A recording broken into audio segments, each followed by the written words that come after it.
Welcome to the On Deck podcast presented by LineStar. All things fantasy baseball with a sprinkle of sports betting as well. Alongside Tyler Wiemann, I'm Shannon Sommerville. All rise for the judge, number 61 for Aaron Judge. You want to stay tuned. I'm going to tell you what Roger Maris Jr. said to Aaron Judge. Plus, daily fantasy baseball projections for you. And one of the most popular teams for today in daily fantasy is actually one you want to stay away from. If you're watching us on YouTube right now, be sure to like this video if you're enjoying our content, subscribe to our channel, and even sign up for notifications so you can keep up with all the latest videos that we're coming out with. Aaron Judge delivered a 2-run shot to left field off Blue Jays lefty Tim Meza to tie Roger Maris's 61-year-old home run record in the American League.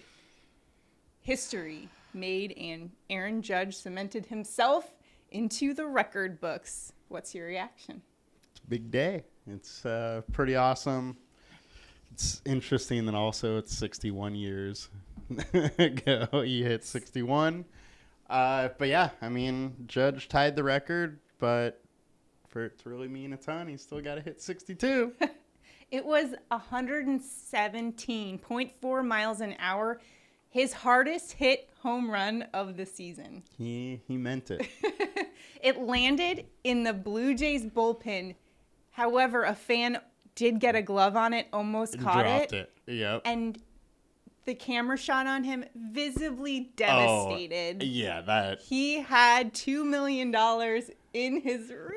Oh, it's so awful. It was estimated it was around $1 or $2 million is the value of that. So he's that guy is waking up not very happy this morning.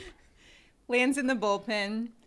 The pitching coach out there, Matt Bushman, I believe, he caught it and then handed it right over to Zach Britton. Yeah, I mean, as a player, or coach, you're obviously just gonna hand it over. You're not gonna. I looked into that and I said, you know what? Did they actually have to, or can they hold it? Well, so they're employees of Major League Baseball, so the legal, I guess, terms of that basically dictate that players, coaches can't keep stuff like that. Okay. The Major League Baseball owns that, so they couldn't capitalize on that. Straight to the Hall of Fame. For the fans, it's theirs, it's theirs. So pretty cool moment though. So Zach Britton did give the ball to Aaron Judge. Aaron Judge in turn gave it to his mom, who was in attendance as well, sitting front row with Roger Maris Jr. Roger Maris's son was in attendance as well. And I loved what he said to Aaron Judge when he saw him. Why'd you take so long? It had been quite the drought for Aaron Judge, 9 days, I believe, since he hit his last home run. Yeah, he was probably just tired going to every game. He's like, I'm tired of ballpark hot dogs. Yep, exactly. So what are your thoughts here on the big home run? That was awesome. Yeah. It was pretty cool.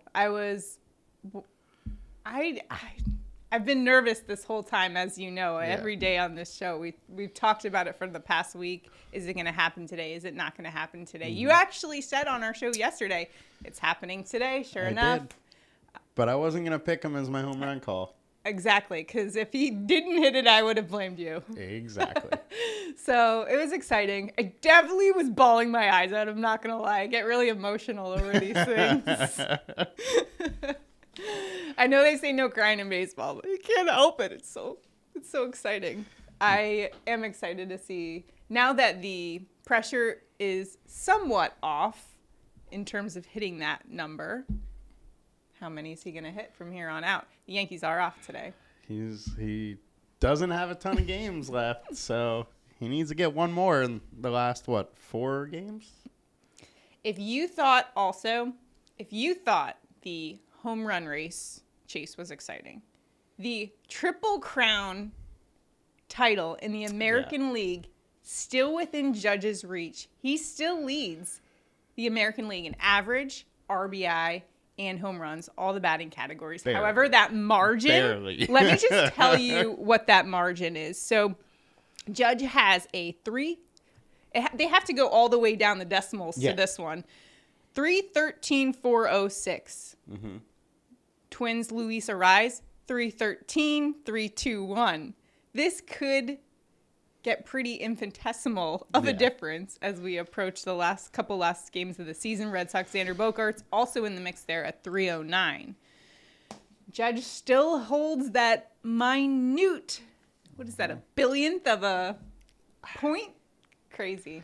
Yeah, it's literally going to come down to the last at bat there. The last person to win the Triple Crown, Miguel Cabrera in 2012. The last Yankees to do it, Judge would be just one of 3 if he gets it, Lou Gehrig and Mickey Mantle. He's already in great company among Roger Maris. However, that would be quite the feat.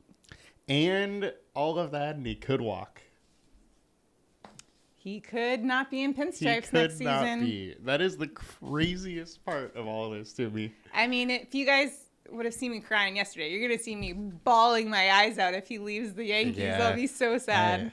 It's wild. But hey, I've been telling you, Shohei looks bad in pinstripes, but he could end up there. Yeah. I would like Shohei, although Aaron Judge, such a class act, great guy. I just love the way he's handled himself. Oh, he is too. Okay. But he's just kind of like the captain figure. He's got those Yankees pinstripes. Also, I will say this about players who play for the Yankees. It's a different pressure in New York when you're wearing the pinstripes, and all the legends that have come through there, that not all players even phenomenal players, have struggled in the Bronx. Mm-hmm. So, absolutely. While Shohei is still awesome, though, and I would love to see him in pinstripes still, nonetheless, Speaking of Shohei. Can't have both of them. Can't have them both. Speaking of Shohei Ohtani, yep. One of the most popular pitchers today for daily fantasy. What are you looking at for today in a daily fantasy from what do you expect the field to do for their pitching today? Yeah, so the 2 highest owned pitchers by far today are Shohei and Carlos Rodon. And they should be the highest owned. They both have good matchups. I think you have to like both of these. Shohei obviously is going against the Angels, which we know A's. The A's, which we know is a great matchup. And Rodon is at home, and he has just been absolutely incredible at home. The thing that is surprising to me and probably a lot of people is that Rodon probably has the higher ceiling. He's had a higher K rate lately. And so if I had to pick one of them, I'd probably go with Rodon over Shohei, even though Shohei has the A's as a matchup. Right, the A's dead last in batting. Yeah. Not productive at the plate at all. Although, even though the Rockies lead, they're top 10 in most of the batting categories. However, in the month of September, they've really been slumping. In fact, they are 26 in average in the month of September. So to your point, Rodon perhaps looking a little bit more attractive for daily fantasy than Shohei. Although Shohei, we know, is usually a great option, but given the high ownership, maybe not. Well, both of them are going to be similar ownerships. I think we have them right around 42% on both sites for both players. And I think there's a chance that, at least on DraftKings, that both of these guys are actually higher owned than that. They are just so much better than everybody else on the slate, which leads to then the 2 highest owned stacks likely being pay down options. What pitcher are you looking at that could be a sleeper pick, fading the field, if you will? So the lower owned pitcher that I like today is John Gray. So Gray has pitched really good all season long. He has some solid upside. His pitch count is back up. He went through an injury, and they were kind of slow to bring that pitch count back up. He went like 87 pitches last start, so I'd expect him to be in the 90s. So I'm not really worried about that. He has a 27% K rate on the year. There's no Julio Rodriguez for Seattle, which is obviously a big hit to that lineup. And Gray has a 24% combined K rate, so real nice upside on his price. Rodon's combined K rate is 28%. I don't remember off the top of my head what Shohei is, but his combined K rate's probably similar to 26% for Shohei. So You mentioned Julio Rodriguez not being in that Mariners lineup. In fact, the Mariners are dead last in the month of September in batting average. Yeah, they've been struggling a little bit. Luckily, they have a great pitching staff that has been pitching really well and keeping them into the games. But yeah, as an offense, they have been struggling. I like John Gray today. He's coming in probably half the ownership, 20-ish% on DraftKings, possibly single digits on FanDuel. So could find a little leverage there. Yeah. Looking at our team stacks for today, what teams do you believe are going to be the high-owned teams for today?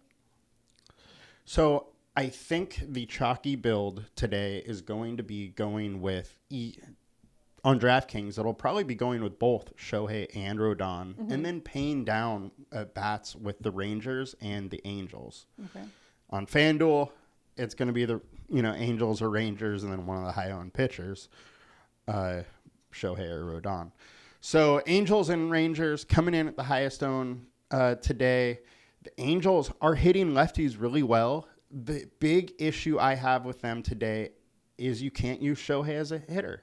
So you're taking out one, it's a guy in the middle of the lineup and one of their best hitters, and then you have to stack with everything else. And as we know, the Angels team minus Trout and Ohtani, their bats aren't great. So you're stacking bats that are essentially the A's, and Irving isn't a terrible pitcher. He does limit some runs. So I'm not super high on following with the Angels. He breaks all the systems, Shohei. He does. He does. We got to fix that on the daily fantasy apps. Yeah. And then if you go into Texas, I do like the Texas. They crush lefties. The one thing is Gonzalez isn't a terrible pitcher.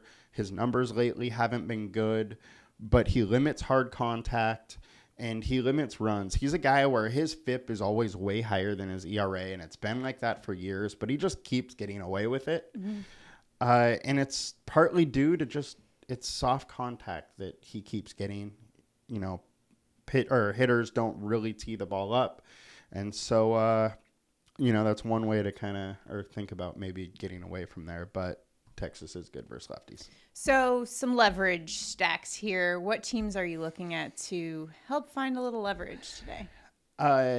They are both expensive, so you will have to find a little value pitcher in there. But I think this Padres and Dodger game you really need to look at. We have a bullpen game for the Dodgers. The Padres are likely going with Sean Manaea. It is still a TBD situation. But Manaea is like a Jekyll and Hyde type situation where he's either pretty good and will give up a home run or two, or he just throws batting practice and Dodgers are going to throw up 8 runs on him.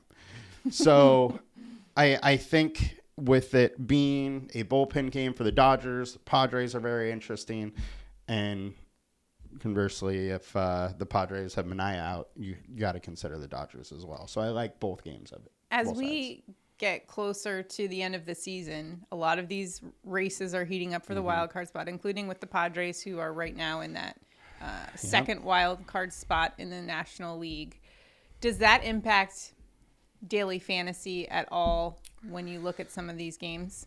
Yeah, it does. And that is one of my worries about this game, the Dodgers and Padres, is the fact that for the Padres, this is a playoff game. Dodgers don't care, but they don't like the Padres, so they're not going to let them win. Good point. But so there is going to be some playoff atmosphere here, much more so on the Padres side. But as it comes near or closer to the end, yes, these big situations will be more and more playoff-like.